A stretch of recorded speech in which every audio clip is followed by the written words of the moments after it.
Hi guys! Samahan niyo ko ulit for today's video. Bali, heto nga yung nagkaayaan yung mga pamangkin ko na mag-inuman nga daw kami dito sa bahay. Bali, ang may sagot nga ng alak at pulutan na yung aking pamangkin na si Abigail. Takoyaki at ihaw-ihaw nga yung nabili nilang pulutan namin. At ang alak na nagpapatumba talaga sa akin, hindi talaga kami close niyan. At syempre, hindi mawawala ang kantahan dahil nagmana lahat ng aking pamangkin sa akin. Charis. I-flex ko na nga din yung tigyawat kong galit na galit kasi sobrang laki talaga niya. Aking dalawang pamangkin, si Jezabeth, si Abigail at ang kanyang jowa. At si Justine, ayan, kapatid din nila yan. Sa mga dati kong followers, alam ko familiar sa inyo si Abigail, yung tumira sa akin ng matagal yan. Graduate na siya ng cream at ngayon nagtatrabaho na siya. Nasa teleperformance na siya ngayon nag-work sa call center. Waiting na lang sa kanyang board exam. Hindi na nga siya nakatira sa akin ngayon at papunta-punta na lang siya dito pag day off niya. Or pag dito niya gustong umuwi galing sa work, dito siya natutulog. Next naman natitira sa akin, yan si Jezabeth, yung kapatid niya. Napakita ko na siya sa mga last mini vlog ko. O diba, kahit napakasungit ko, gusto nilang tumira sa akin. Pinapili ko nga yan si Jezabeth kung kanino niya gustong sumama. Sa ate niya magstay siya dito sa Manila o sasama siya sa akin. Nakakatuwa nga lang at yung mga pamangkin kong inaalagaan ko lang dati, mga baby pa ngayon, Diyos mio, kasyat punuan ko na, masamang impluensya ata.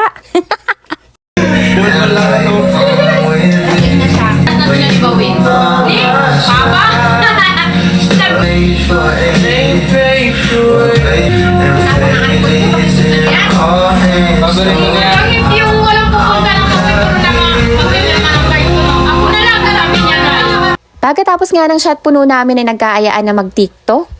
1, 2, 3, let's go!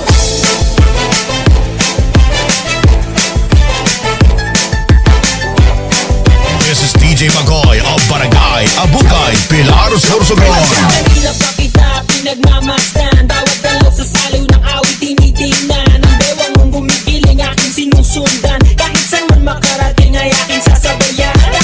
Lumapit sa'kin at hawakan mo ang aking kamay, huwag mahiya, sige subukan mo. Ang lalaki na siyang pinapangarap ko, yakap at makasaya sa pabahan to.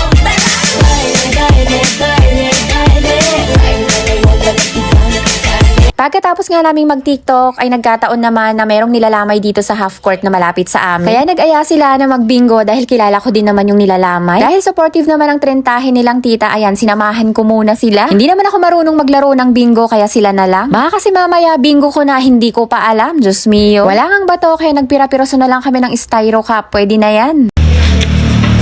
Ano yung pattern? May pattern. Mga! Mamaya! Ang kulit yun! 20 lang yung biro. O, diba may mga tama na ang kukulit na nila tapos nagdala pa sila ng pambanlaw na pulang kabayo. Kami nga yung pinakamaingay at sinaway na nga kami at baka daw mapabarangay. Ibang-iba nga yung lamay sa probinsya at lamay dito sa Manila kasi sa probinsya kahit mag-ingay. Sige, Nunong! Ayusin!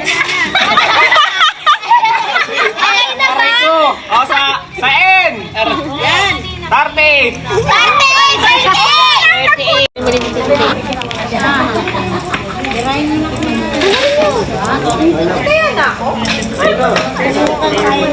Itong tatlong tayo na lang to.